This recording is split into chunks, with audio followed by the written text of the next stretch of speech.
All right, guys, this is Nathan Wilson once again in an in-car review of my personal daily driver, my 2001 Camaro. This is more of an on-road review. We stay a little bit more focused on the on-road character of this vehicle. Right now, we're just cruising along, our nice straight highway we got over here. I like to call it my standing mile. Just really wanted to kind of focus on the driving dynamics and, why I'm so critical of certain things and why I'm so praiseworthy of other things. And right now, cruising, not even really trying, just kind of maintaining a nice 50-mile-an-hour pace right now. I want to talk about transmission and why I am so critical of it and why I hate it, quite frankly. Well, right now we're cruising in daily driving. I think is less pronounced than, in performance driving or canyon carving. Right now, pardon the radar detector up here, got to have that. Basically what this is it's a GM 4L60E unit, and it has 4 ratios, the fourth one being an overdrive. Also has kind of a trick converter in it that kind of has a nice lockup after you get going a little bit. This car is equipped with 342 gears. Reason why that's important is so you can understand where my criticism is coming from and from what perspective it's coming from. Basically, automatic transmissions by just kind of by convention aren't really that praiseworthy by enthusiasts, and really the only automatic transmission I've ever really driven, or really the only 2 I've ever driven that I could really give a praiseworthy response, and let's define automatic using a torque converter, fluid coupling. The only 2 I've really driven that I could really give praise to are 2 from Germany. One being the 6-speed automatic that is in the 550i Sport we have. It's an 08 model, and that is a very good transmission. And the other one is the 8-speed automatic, the ZF box that a lot of Germans are using, is another one. And those transmissions are excellent. But why do I not like this GM unit? Well, first of all, it has 4 ratios. 4 ratios is something you would expect to find in, I don't know, a 70s car, 80s maybe. The reason why that's a problem is because you have this balance between acceleration, top speed, and fuel economy. All these things kind of play into how you tune it. And for acceleration, the first gear in this transmission is actually pretty decent. Gets you off the line, throws the car off the line pretty well.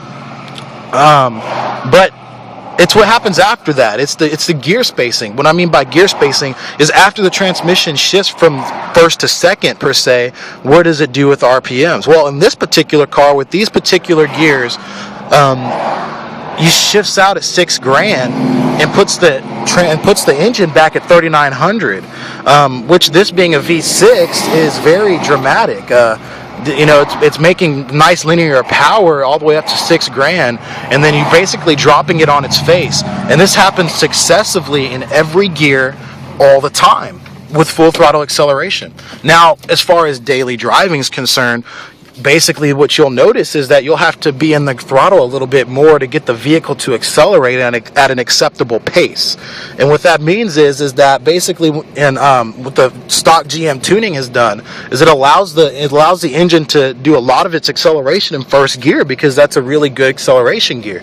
Now, what you'll find is that it'll shift a lot later than you want it to, maybe 3,000 plus with very light throttle.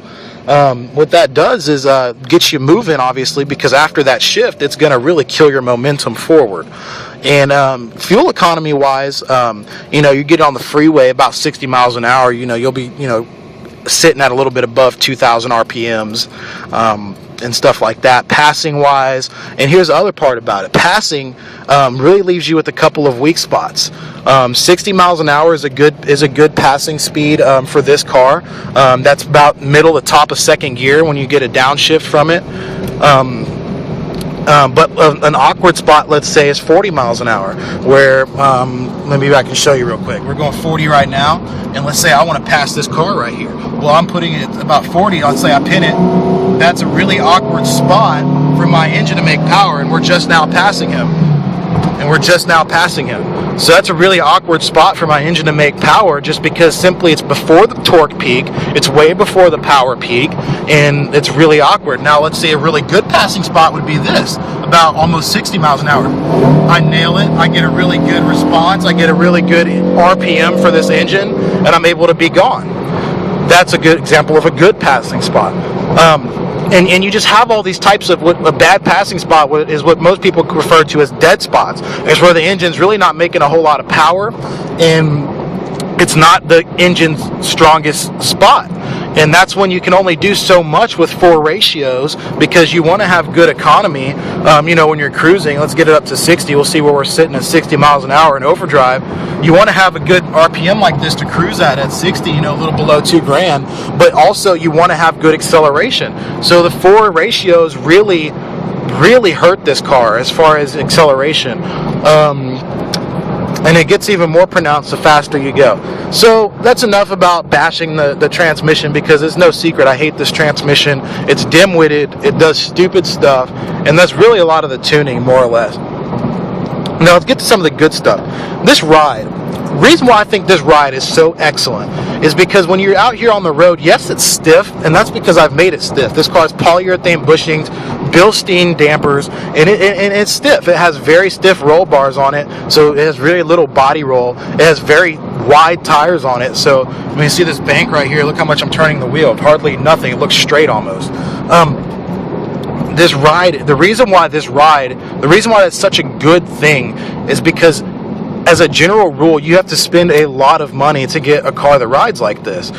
For example, our 2008 550 has a better ride, sure, but when you start talking about how much that costs, that's a $70,000 car.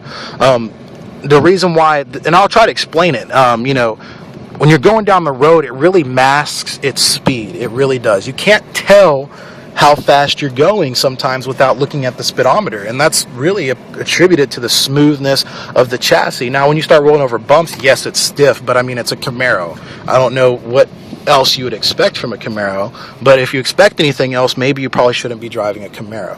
So that's really a good thing. That is a great thing that this car has, and it's a good asset that this car has, because when you go on long trips, that's something that will really wear you out if it didn't do that.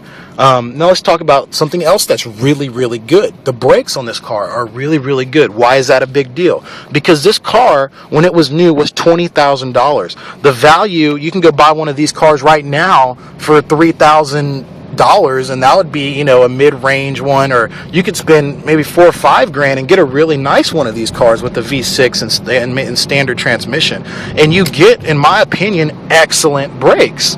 These brakes stop this car with excellent authority. They have excellent feel, and whenever you start using the brakes, they communicate really well, and that's something that's really rare in a car, much less a car that it isn't that expensive. It doesn't cost that much. Yes, this car has a live axle.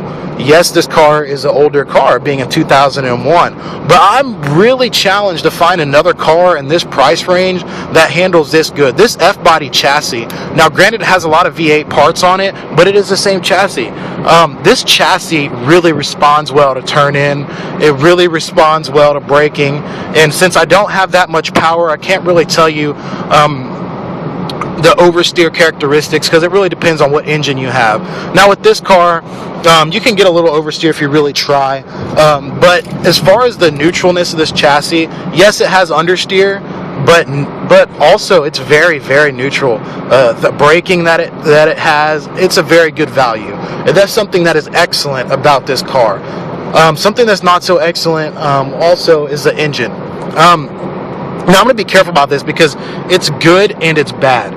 The reason why it's good is because it's supposed to be a reliable engine, and it's supposed to create a very linear power curve via naturally aspirated V6. I'll tell you something now the rest of it that's bad is that now this car has mods on it, albeit this engine does not respond well to bolt-ons or head work or cam work like the LS car does, for example.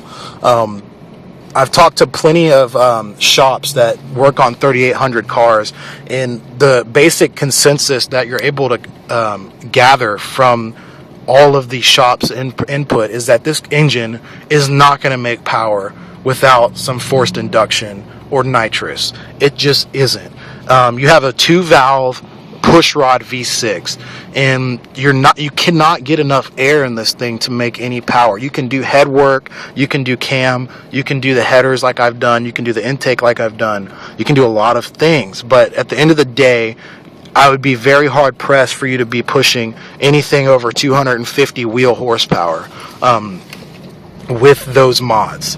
Now you start building turbos and stuff, sure, you can make more power, but then again, the L26 3800 does not have the bottom end to support a whole lot of forced induction or a whole lot of nitrous. The L67 does, which is used in the Grand Prix GTPs, the ones that are supercharged, but the L26 does not. And just to show you what I'm evaluating here, this is a brand new engine. This is the engine that has come from a GM factory, that was assembled in a GM factory, put in the car at a GM dealership. So this isn't like an old worn out engine. This engine has maybe 10,000 miles on it at tops. So we're not talking about a worn out engine here. We're talking about a very healthy engine. We're talking about an engine with decent modifications on it. So at the end of the day, driving this car, it's an okay daily driver. It has excellent chassis, it has excellent brakes, and it has a below average transmission, and the engine is what it is. It creates decent power, but nothing that's going to rock the socks of an enthusiast. So this is a driving review of my car, and obviously I'm doing the best I can to remain objective with this car. See a little Silverado trying to get up a little bit, but then that's really it with this car. To sum it up, good chassis, bad transmission, average engine. This has been a Nathan Wilson review. If you have any questions, leave them in the comment.